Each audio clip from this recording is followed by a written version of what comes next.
Tem os olhos como chama de fogo e os pés semelhantes ao bronze polido. Que interessante isso aqui, porque parece um mistério. Mas no final é fácil de entender, né? Porque a chama no olhar... O fogo, gente, é uma coisa que a gente não tem dificuldade de ver na Bíblia, que o fogo é falado sobre ele como uma... Ele pode ser tanto um elemento, uma forma de juízo de Deus, como, por exemplo, Sodoma e Gomorra. Exato. Como pode ser um agente purificador de Deus. Ele é um elemento que ele purifica, que ele depura.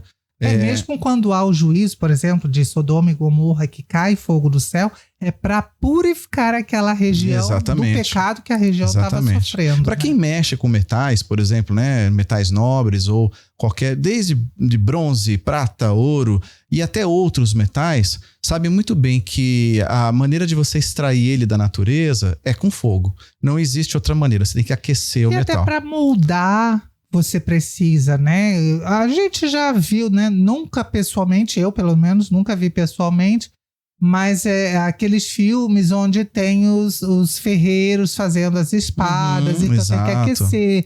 E aí aquecendo, martelo, enfim. Ou seja, o bronze, fogo... todo metal é assim. Isso, o fogo ele vai dar, na temperatura certa, ele vai colaborar para que aquilo seja transformado. Né? Então esse olhar, aí que tá a questão, porque o fogo está nos olhos, os olhos como, diz aqui, né? Os olhos como chama de fogo, né? Da mesma maneira que quando Moisés viu a sarça ardendo, era a presença de Deus. Quando houve o dia do Pentecostes, que o Espírito Santo desceu e pousou sobre os discípulos como um formato, exatamente como na sarça ardente, eles estavam lá como uma labareda de fogo, eles estavam pegando fogo, que não se consumia. Ou seja, coisa linda, né? Essa é a presença de Deus na vida do cristão. A presença do Espírito. Que é uma presença transformadora. E aqui o que está acontecendo? Jesus está com esse olhar. Esse olhar de alguém que quer ver as coisas transformadas, mas que também não quer dizer que não tem a ver um pouco com juízo, né? E ele está falando as duas coisas para essa igreja, né? Então esse olhar de juízo e purificador, e também essa questão dos pés de bronze polido, né? Para uma cidade que tinha uma guilda tão forte de pessoas que trabalhavam com bronze, é bastante significativo que ele diga: os meus pés são de bronze polido. Né? Ele está tratando justamente com a região. E para quem não sabe, né, o bronze polido, ele tem uma característica muito importante naquela época. Porque a melhor forma de você espelhar alguma coisa naquele período era através do bronze polido. Era a melhor forma de você ver alguma coisa por espelho, por reflexo. Não existia esses espelhos de vidro, eles foram inventados bem mais cristal, tarde. Né? Nada disso. Bem mais tarde. Nessa época, os espelhos eram de bronze polido mesmo. Exatamente. Né? E espelho quer dizer da melhor qualidade, né? Então, quando você pensa assim, olhos como de fogo e pé semelhante ao bronze polido, é interessante lembrar que João, o apóstolo, mais de uma vez ele cai aos pés de Jesus, né? E quem cai aos pés de Jesus, aqui vou aproveitar aqui que eu ouvi a mensagem do pastor Felipe Bartoszewski, ou Bartô, como a gente chama, né? Felipe Bartoszewski, ou Felipe, desculpa, né? Até difícil falar esse nome. A gente engancha. Ele é um dos pastores na família dos que creem aqui de Curitiba, que por coincidência é a igreja que a gente frequenta. Nós estamos, exatamente. Não é coincidência, não. Quando ele estava pregando nessa igreja, ele trouxe justamente, falando de Tiatira, ele está pregando na família dos que creem, ele falou justamente sobre essa questão de você, quando se prostra e você vê os pés polidos, você está se olhando no espelho. Quando você se humilha, você vê a tua real condição. É como se Jesus desse para você um reflexo. Olha quem você é.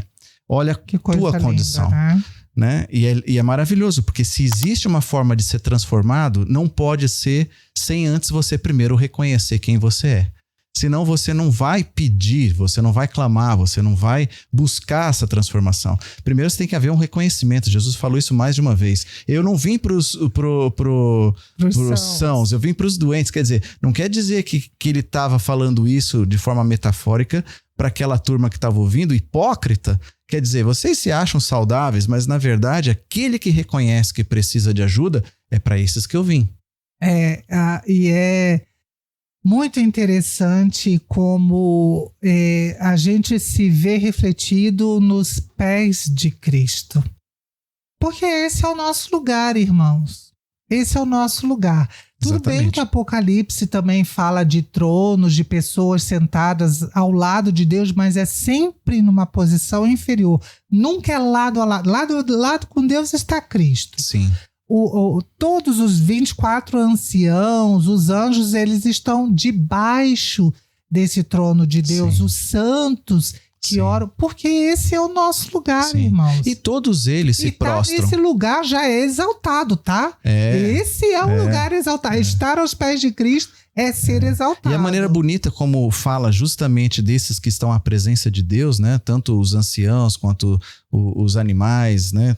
Todos os anjos, eles se prostram, eles pegam a coroa e lançam aos pés de Cristo. Porque diante de Deus, nós somos todos dependentes, né? Então é o nosso lugar, como criança quando tá brincando perto do pai, e quando se abraça as pernas do pai, e quando ama, e como depende. Então tudo isso é uma expressão de rendição. E olha como aqui não é uma rendição de que eu fui vencido, mas é que eu me entreguei, né? Eu preciso do Senhor. Tá gostando desse conteúdo? Você pode assistir o episódio completo clicando em alguma parte aqui da tela ou no link da descrição.